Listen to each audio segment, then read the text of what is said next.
So welcome everybody, this is Rohit Prinja and you are watching physics Adhyapak. तो इस video में हम सोल्यूशन देखेंगे about the JEE advance exam का जो पहला ही क्वेश्चन है पेपर 1 का। Okay, so in this question we are going to majorly इस वीडियो का पर्पस क्या है, टू थिंक दैट हमें क्वेश्चंस कैसे करने हैं, उस पर हमारा थॉट प्रोसेस क्या होना चाहिए। That is the main motive for making this video. Okay, तो thought process is very very important. तो इस क्वेश्चन में हम देखेंगे हम कैसे क्वेश्चन को अप्रोच करेंगे। ओके, तो ये तुम ध्यान से सुनना फिर ये पूरी वीडियो। ओके, एक ही क्वेश्चन है, ठीक है। a slide with the frictional skirt surface. So what is the question? Question is simple, देखने से लगता है बहुत भयंकर है, बट सिंपल क्वेश्चन है कि एक टेरेस पे एक कर्व सरफेस रखा है हमने। ओके, और उस पे एक बॉल स्लाइड कर रही है। So it is very important, slide कर रही है। तो वो कुछ रोल भी क्या कह सकते थे, बॉल रोल कर रही है, बट वहाँ पर सिंपल केस रखा है उन्होंने। दैट कहा है हम क्वेश्चन में that ball is sliding okay from the height h from the top of a terrace. तो इसकी हाइट है h, ठीक है। तो हम थोड़ी सी नजर मारते हैं what is the question, what is the options. Okay, option में कहा है यू नॉट फाइंड करने का। ओके, तो यू नॉट क्या है, जब वो टेरेस को लेफ्ट करेगी, जब हम बॉल टेरेस को लेफ्ट करेगी तब उसकी वेलोसिटी कितनी होगी बॉल की। This is the first question they are asking to us. Okay, उसके बाद प्रोजेक्टाइल मोशन होता है, एंड उसके बाद फिर कोलिजन होते हैं with the ground, and we will apply the concepts like restitution. Okay, but फिलहाल हम ए ऑप्शन पर कंसिडर करते हैं। ओके, सो ए ऑप्शन हमसे पूछ रहा है what is the velocity when it reaches the lowest part of the curve surface. जब ये यहाँ पर रीच करेगी तो इसकी वेलोसिटी मुझे बताओ। तो कैसे करेंगे, देखो। तो पहला क्वेश्चन जो पहला ऑप्शन है उसको देखते हैं सही कि गलत है, because this is multiple correct question. Okay, तो क्या है, this is the curve surface and ball slide की है from this to this. Okay, so what is how we are going to find the velocity. तो अगर तुमने concept अच्छे से पढ़े हैं तो तुरंत दिमाग में आएगा वर्क एनर्जी थ्योरम और principle of conservation of energy से हम ये फाइंड कर सकते हैं।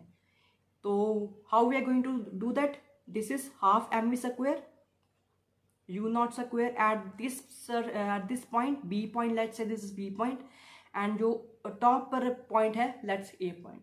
बी पॉइंट पे सिंपली अगर हम potential energy, now this is very important concept कि पोटेंशियल एनर्जी का लेवल हम कोई भी मेजर कर सकते हैं। लाइक जो अगर हम पिछले स्लाइड में जाएंगे तो मैंने जो पोटेंशियल एनर्जी का रेफरेंस लेवल रखा है दैट इज दिस लेवल जो मैं डॉटेड लाइन से ड्रॉ कर रहा हूँ।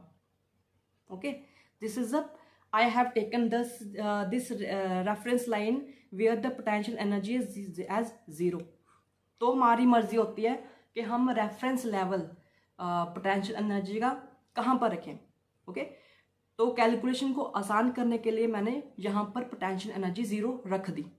Okay, so this is first concept that you need to realise कि reference line to calculate the potential energy कहीं पर भी रख सकते हैं डिपेंडिंग ऑन योर क्वेश्चन।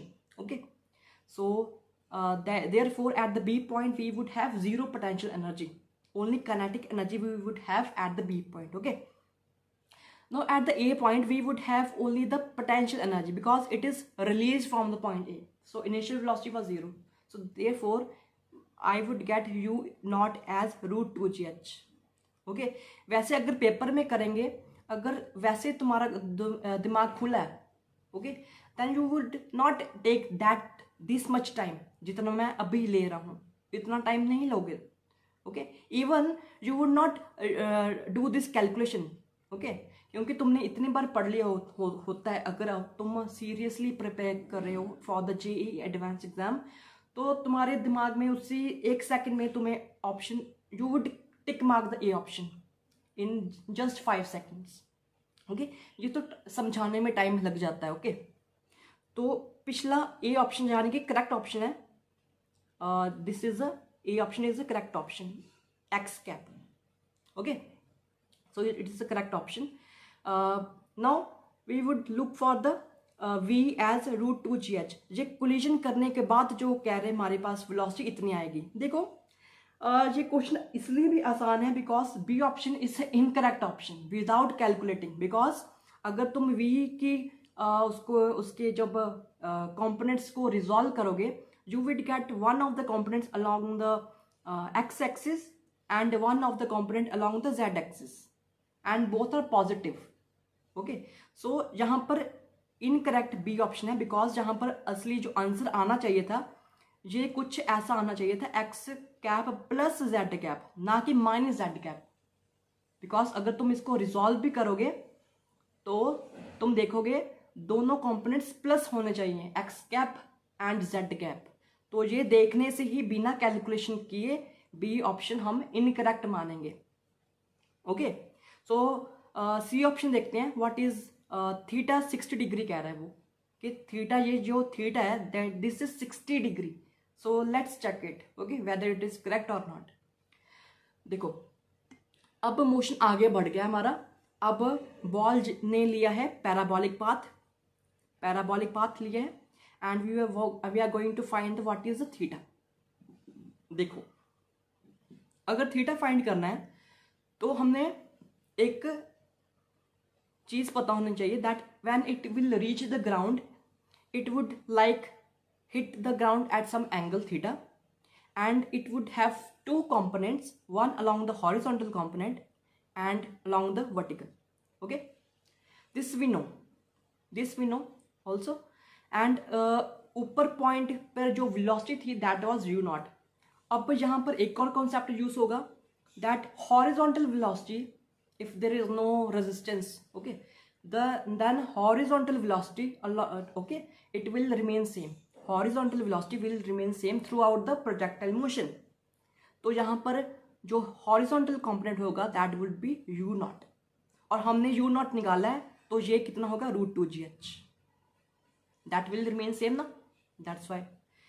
तो वर्टिकल कंपोनेंट क्या होगा, वर्टिकल कंपोनेंट निकालेंगे यहाँ इस साइड में.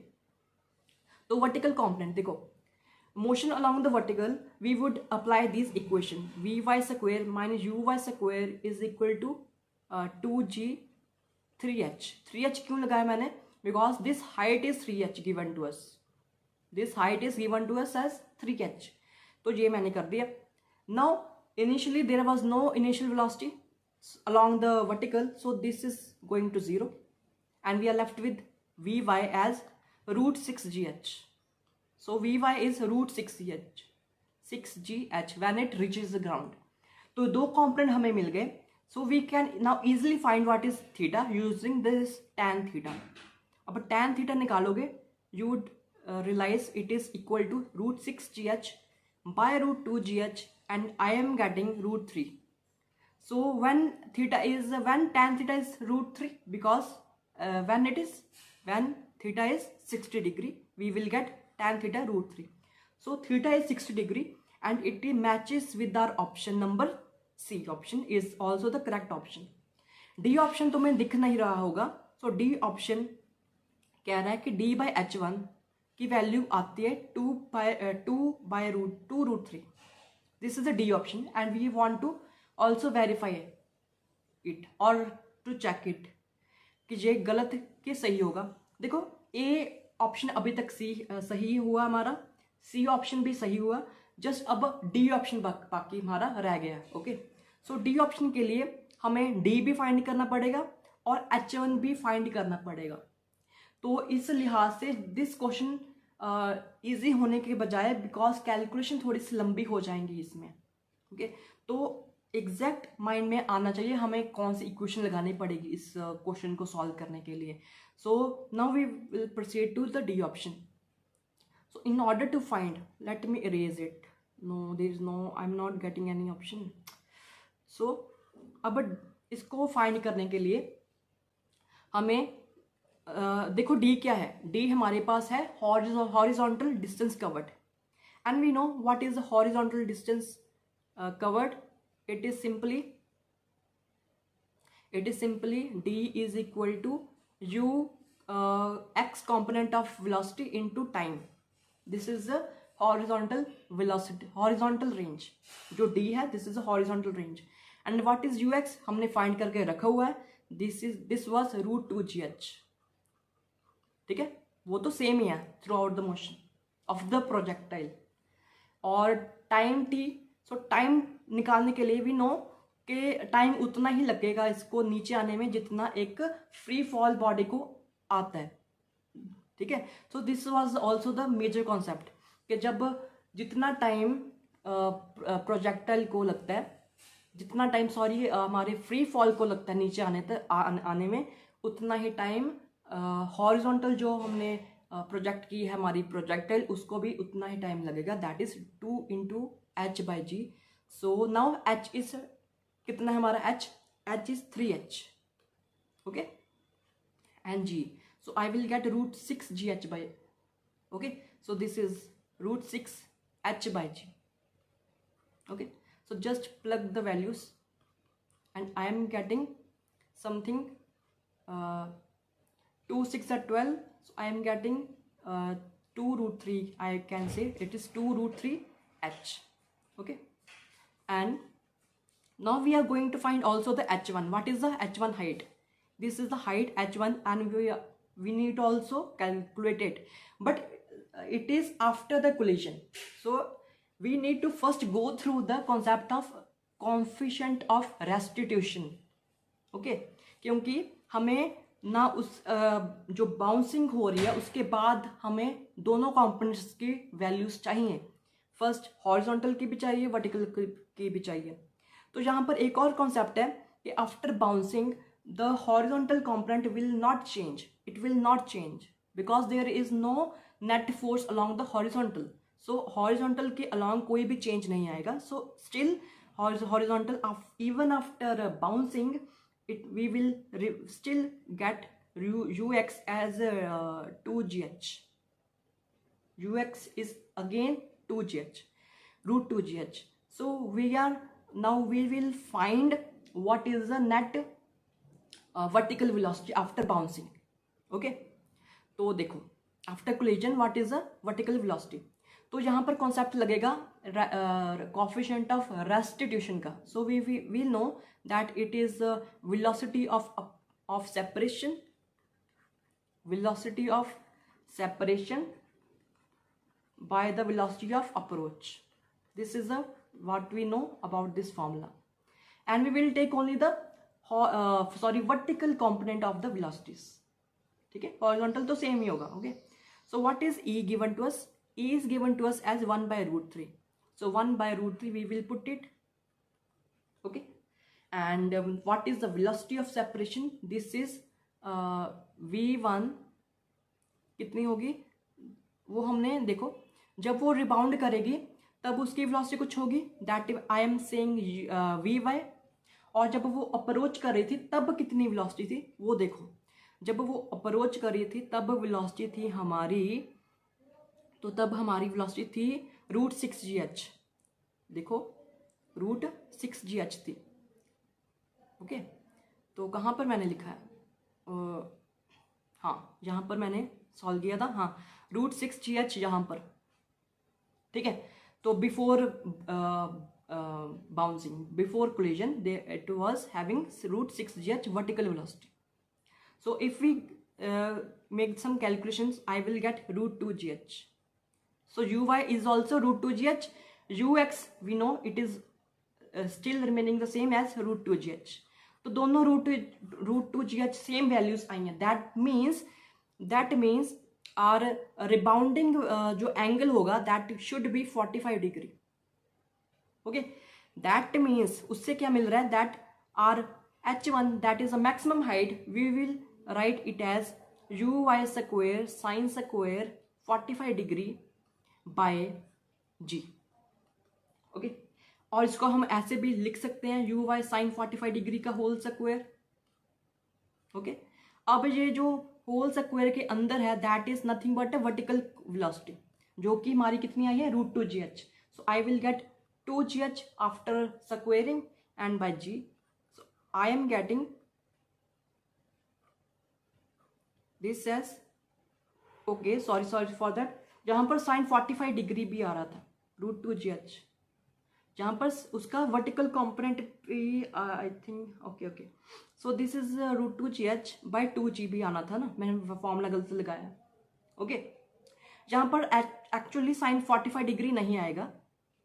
रीज़न क्या है कि हम जस्ट उसकी वर्टिकल कॉम्पोनेंट ले रहे हैं। ठीक है, तो u/2 ही आएगा। ठीक है ना। अगर हम इसका लेते ये वाला कॉम्पोनेंट लेते, ये वाला कॉम्पोनेंट लेते, उसका हम रिजॉल्व करते हैं ना, तब लगाते हैं साइन 45 डिग्री। बट अब हम सिंपली वर्टिकल कॉम्पोनेंट ही ले रहे हैं। Okay, that's why we will not write sine 45 degree. So therefore I will get 2 से 2 cancel, so I will get h. So if I get h, so what is d/h1? d/h1 is 2√3. Is it 2√3? Because d was also 2√3h. Okay, so therefore d/h1 is 2√3. So this is the answer. So सबसे ज़्यादा जो lengthy हम कह सकते हैं that was option D. Option D को थोड़ा देखना, थोड़ा उसको सॉल्व करना थोड़ा लेंथी पड़ गया है, and this is option number D. So इस क्वेश्चन का जो आंसर होगा that is option number A, option number C and option number D. Okay, तो अगर तुम्हें मज़ा आया है and if you like this channel, and please share that